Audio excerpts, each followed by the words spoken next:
시청자 여러분 안녕하십니까. 점심시간 종합뉴스 뉴스에일 라이브 오늘 준비한 소식으로 힘차게 시작합니다.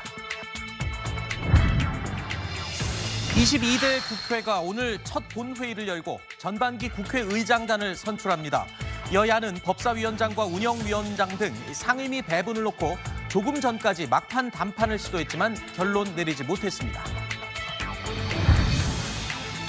문재인 정부 시절 홍남기 부총리가 국가 채무 비율을 축소하도록 지시했다는 감사원 감사 결과가 나왔습니다.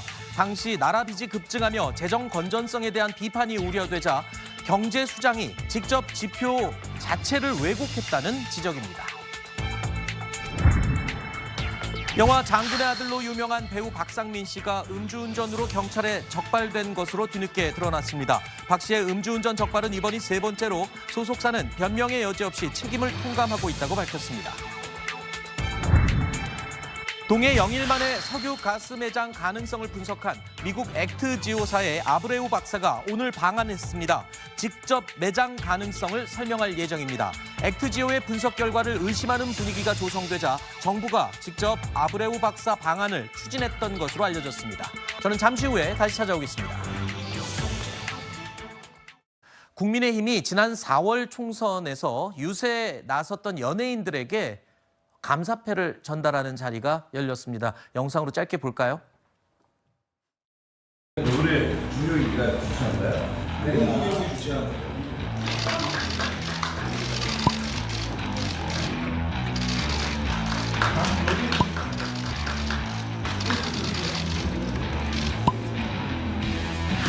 오늘에서야 자리가 마련된 것을 송구스럽게 생각합니다. 오늘부로 섭섭한 마음을 다 풀도록 하겠습니다. 대한민국 발전을!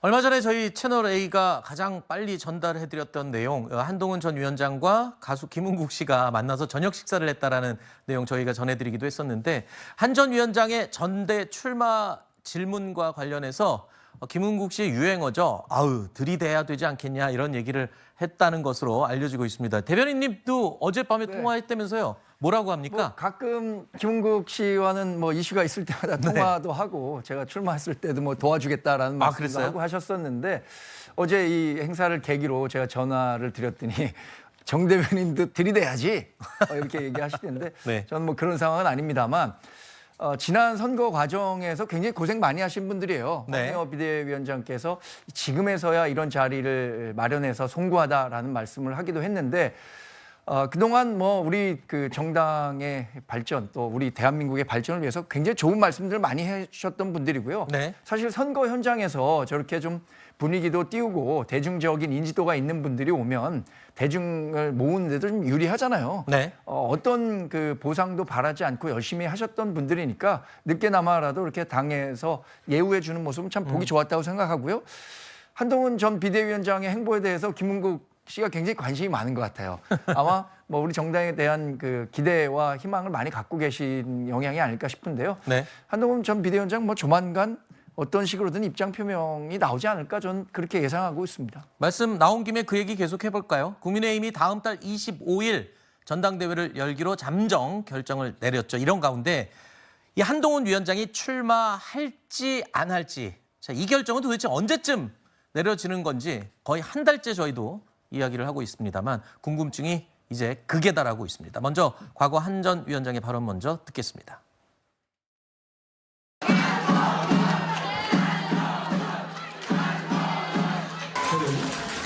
이 직을 맡겠다고 생각하면서 4월 10일 이후에 제 인생을 생각하지 않기로 했습니다. 4월 10일 이후에 제 인생이 좀 꼬이지 않겠습니까? 그 이후에 제 그림이 어떨 것인지에 대한 생각은 제 머릿속에 없습니다. 이 정치라는 무대에서 나라와 시민을 위해 살기로 결심했습니다. 어딜 가나 사람들이 다 주목하고 인생이 복잡해졌습니다. 그랬어요. 원치 않게. 아직 최종 확정된 건 아니지만요. 지금 돌아가는 분위기를 보면 원래 당심 100%를 반영하기로 했던 현행 국민의힘 당대표 선출 방식을 당원 투표 70 그리고 국민 여론 30% 비율로 변경하는 이 방안이 지금 가장 무게가 실렸다. 이렇게 분위기가 되고 있습니다. 뭐 결정된 건 아니지만 사실상 저 분위기로 가고 있다라는 전제를 하고 얘기를 한다면 이제 남은 건 진짜 그야말로 한 전 대표의 출마 선언 여부밖에 안 남았습니다. 그렇죠? 지금 뭐 언론에 보도된 바에 따르면 한 전 위원장이 최근에는 이제 여러 사람들을 만나서 본인의 전당대회 출마 여부와 관련해서 좀 논의를 하고 있다 이런 보도들이 나오고 있는데요. 네. 아무래도 지금 저런 룰이라든지 특히 집단 지도 체제를 할 것인가, 지도 체제의 변경에 대한 부분들 여기에 대해서 신경을 쓰지 않을 수 없을 것 같습니다. 네. 바로 어저께 이 당원 당규 개정을 하는 특위가 시작이 되었는데요. 한 네. 열흘 정도 활동을 할 것이라고 해요. 그럼 이 특위 안에서 이렇게 당심 지금 100%로 되어 있는 것에 대한 룰을 어떻게 변경을 네. 할 것인지 그리고 지도 체제에 대한 부분들도 정리를 한다고 합니다. 네. 그럼 그 이후에 이제 선거관리위원회에서는 7월 25일에 이제 마무리를 하는 것으로 결정은 잠정적으로 되어 있는데 이 과정에 있어서를 이제 준비를 하게 되는 것이죠. 지금 선거관리위원회에서 7월 25일에 전당대회 이 모든 것을 마무리한다라고 했을 때는 역순을 했을 때는 한 6월 말 정도에는 후보 등록을 받아야 되는 그렇죠. 상황입니다. 왜냐하면 그 이후에 전국을 돌아다니면서 뭐 연설회도 하고 토론회 같은 일정들도 이제 잡아야 되기 때문인데요. 그렇다면은 아마도 이제 6월 말에 그 후보 등록을 하기 전에 본인이 어떠한 비전을 가지고서 나올 것인지 혹은 나오지 않는다면 그 이유라든지 이런 것들에 대해서는 아마도 한동훈 위원장께서 그때쯤에는 의견을 밝히시지 않을까 싶습니다. 강 의원님 이번에 선거관리위원회 이 대변인 맡으셨다면서요? 네, 맞습니다. 저는 그저께 대변인이 되었습니다. 그럼 뭐 하나만 여쭤볼게요. 네.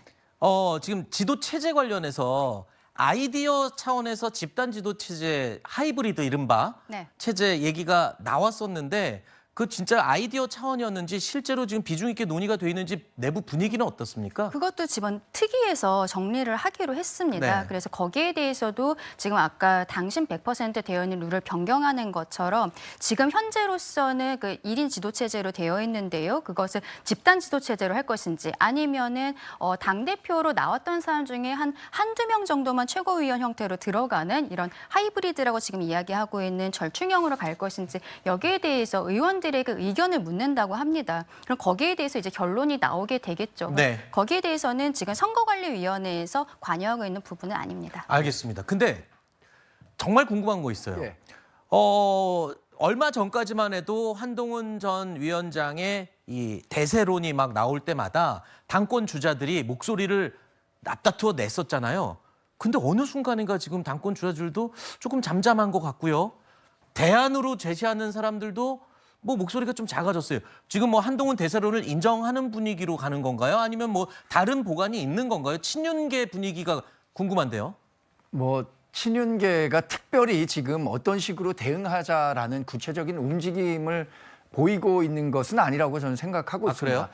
그러나 지금의 뭐 말씀하신 대세로는 뭐 여론조사 결과를 구체적으로 언급하지 않다고 하더라도 당 지지자들을 중심으로 해서 굉장히 높은 지지세를 보이고 있기 때문에 이번 그 전당대회에 한동훈 전 비대위원장이 만약에 출마한다면 지금 뭐 출마 가능성을 굉장히 여러 사람들이 높게 보고 계신 걸로 알고 있는데 그렇다면 상당히 유리한 고지에 있다는 것은 경쟁 후보라고 할 수 있는 중진 의원들도 인정하고 있을 겁니다. 네. 그런데 그러면 이제 흥행이 좀 성공하면서 국민적 관심을 받아야 되잖아요. 네. 그런 차원에서 그러면 집단 지도 체제 방식의 선거는 어떻겠느냐라는 아이디어가 있었던 걸로 알고 있습니다. 우리 강전혜 변호사께서는 선거관리위원회에 계신 거고 네. 당원 당규 개정 특위 위원분들과 제가 몇 번 얘기를 나눠본 결과는 집단 지도 체제로 가기는 좀 쉽지 않을 것 같다. 왜냐하면 지금 192석의 범야권, 거대 야권을 상대하는 데 있어서 우리 힘이 여러 개로 좀 분산되는 측면은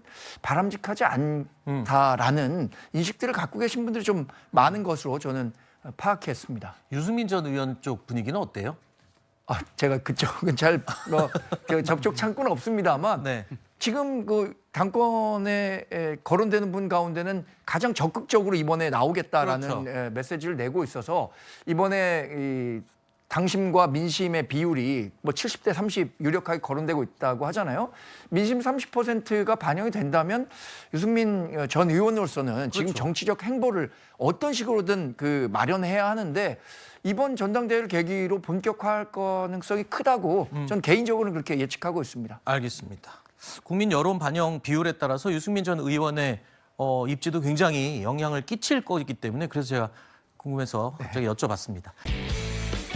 TV조선 취재 기자들이 전하는 뉴스의 중심 보도본부 한라인, 저는 윤태윤입니다. 자, 오늘의 핫 키워드부터 알아보겠습니다. 네, 첫 번째 키워드는 미 전문가가 직접 해명입니다. 이 포항 영일만 앞바다의 대규모 석유, 가스 매장 가능성을 분석한 이 미국 회사 액트지오의 대표 아브레우 박사가 조금 전 한국에 왔습니다. 아브레우 박사는 국내에서 제기되고 있는 의심을 불식시키기 위해 한국을 찾았다며 이 포항 가스전은 매우 유망한 기회라는 것을 정확히 알리겠다고 말했습니다. 두 번째 키워드는 선물 받은 의상 반납 안해입니다.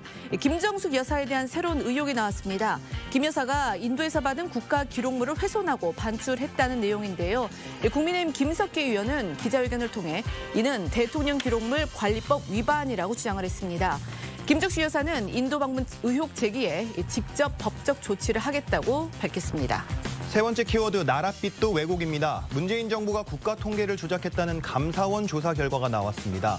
이번에는 국가 채무 비율 전망 수치를 절반 이상 축소 왜곡했다는 겁니다. 감사원은 2020년 문재인 전 대통령이 주재한 회의 이후 홍남기 당시 경제부총리가 통계 조작을 주도했다고 설명을 했습니다. 다음 키워드 1.3% 깜짝 성장입니다. 한국은행이 올해 1분기 실질 GDP 성장률이 1.3%로 집계됐다고 발표했습니다. 수출 호조와 건설 투자, 민간 소비 회복 등에 힘입은 건데 지난 2021년 4분기에 1.6%를 기록한 이후 2년 3개월 만에 가장 높은 분기 성장률입니다. 다음 키워드는 군사분계선일 때 훈련 재개입니다. 정부가 2018년 체결된 9.19 남북 군사합의 효력을 전면 정지하면서 북한의 도발이 없어도 접경 지역에서 우리 군의 군사훈련이 가능해졌습니다. 다만 북한이 가장 민감해하는 대북 황석기 방송은 북의 도발 상황을 보고 판단하겠다는 방침입니다. 마지막 키워드는 첫 미 상원의원 도전입니다. 한국계 미국인인 앤디 킴 연방 하원의원이 뉴저지주 예비선거에서 승리해 오는 11월 치러지는 연방 상원의원 선거에 민주당 후보로 선출됐습니다. 앤디 킴이 본선거에서 당선되면 처음으로 연방 상원에 진출하는 한국계 미국인이 됩니다. 국민의힘이 전당대회를 앞두고 일각에서는 한동훈 책임론을 부각하려 한다는 의심을 받고 있는 국민의힘 총선 백서 작업을 지금 한창 진행 중인 상황인데요. 사실 이걸 마무리할 단계인데 여기에서 조금 브레이크가 걸려 있는 게 있긴 하죠. 네, 이 총선 백서 특위위원장인 조정훈 의원은요, 어제 한 라디오 인터뷰에서 이 총선 백서 실무 작업을 이달 중순 정도로 마무리하려고 한다면서 네. 이 대통령실 면담도 진행하고 있다라고 밝혔고요. 관심이 집중됐던 이 한동훈 전 위원장과의 이 면담 여부에 대해서는요, 만나자고 했는데 아직 연락이 없다면서 한 전 위원장이 면담을 거부하면 거부하는 대로 네. 이 백서에 기술을 할 예정이다라고 답했습니다. 들어보시겠습니다. 한동훈 위원장 아직 연락이 없으십니다. 만나자고는 했는데. 그렇습니다. 그분이 굳이 뭐 만날 필요 없다.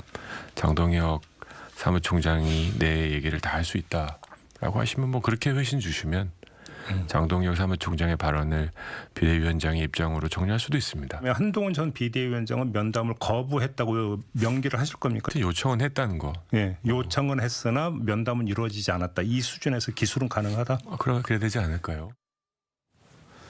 하여튼 조정훈 의원은 모든 걸 다 담으려고 하는 것 같습니다.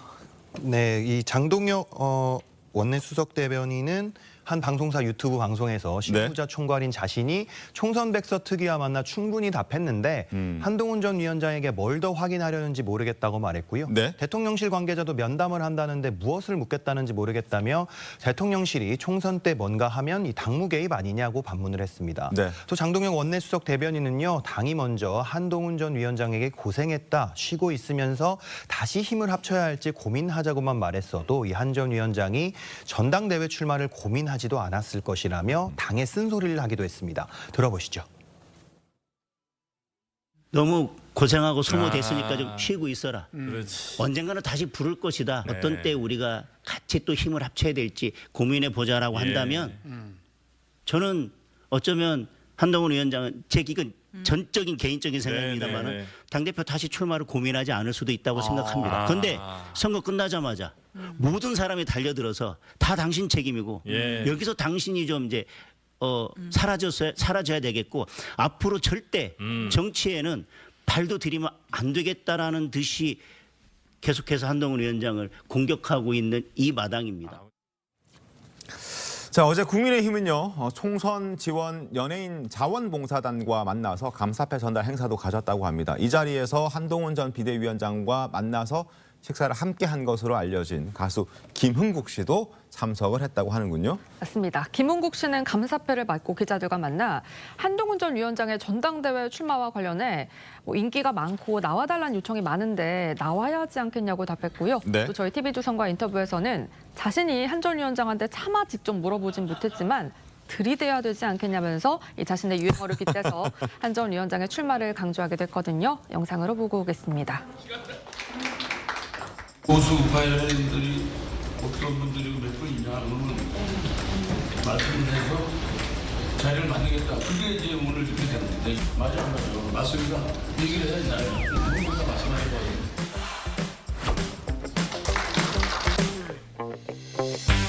오늘부로 섭섭한 마음을 다 풀도록 하겠습니다.